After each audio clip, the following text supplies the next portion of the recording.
Do you still want the Rockets to trade you? And if so, why? Right now, I'm just focused on being here. Um, today was good. Yesterday felt really good being out there. The first time since the bubble. Haven't really had an opportunity to do a lot of 5-on-5 work, but for my first time being out there, I think I felt pretty good. So There's been so much change with this team. You've been with this team for 8 years.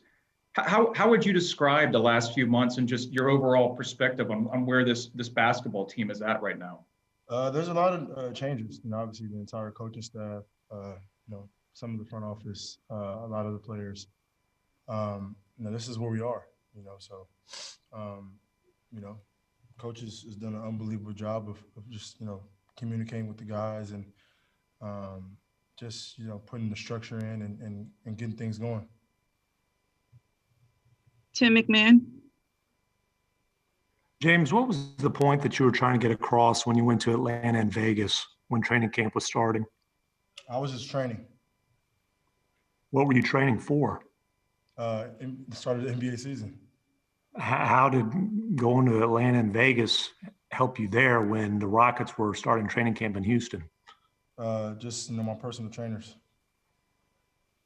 Jonathan Fagan. You mentioned that right now your focus is on where you are right there.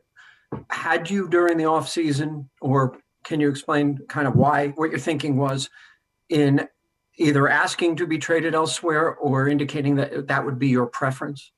I can only focus on right now. And for me, the best James Harden is, making sure I'm in shape. Like I said, I hadn't really had an opportunity to play 5-on-5.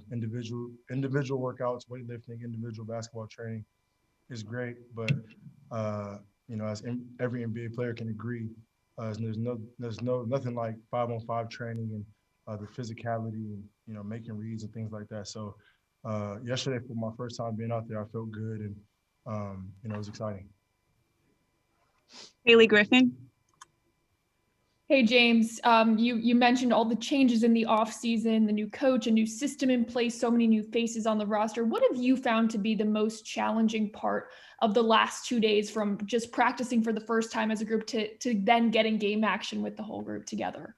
For me, I'm basically in catch-up mode just because, as far as principles and things offensively, defensively that, Coach Salas has implemented already, I'm kind of, behind a little bit. So, which it isn't extremely hard for me, but I'm still behind. So I got to catch up in the sense of that. But just going out there, playing basketball and getting a feel for the game is easy. Kelly Eco. Can you guys hear me?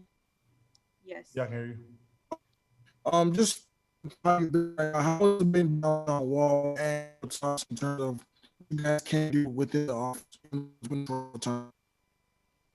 Sorry, you echoing. Ellie, we can't hear you. Let's move on to the next question. Christy Rankin. Hey, James, I wondered, even though you won't talk about your future and all the rumors out there, do you feel like all the rumors about your future and about you wanting to be traded are a distraction to this team and the success that the team is trying to have this year? Since I've been here, there's nothing that's been said about it. Everybody in the locker room, coaching staff has been focused on ramping up and prepare for the season. So that's all that matters.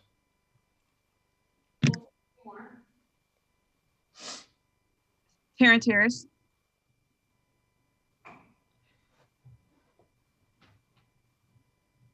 Sorry, I had to find the unmute button.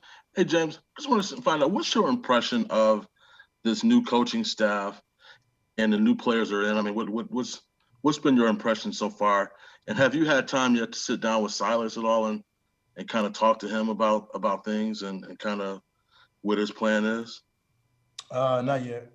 We've it's only been 2 days. We had like a light practice, and then yesterday was a game. So, but the impression, obviously they're motivated. They're motivated. They're excited for the opportunity, and then the players are the same way. Not really playing last year.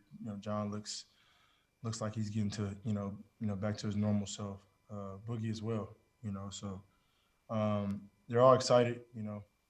as far as the new opportunities, which it showed yesterday. And last question, Mark Berman.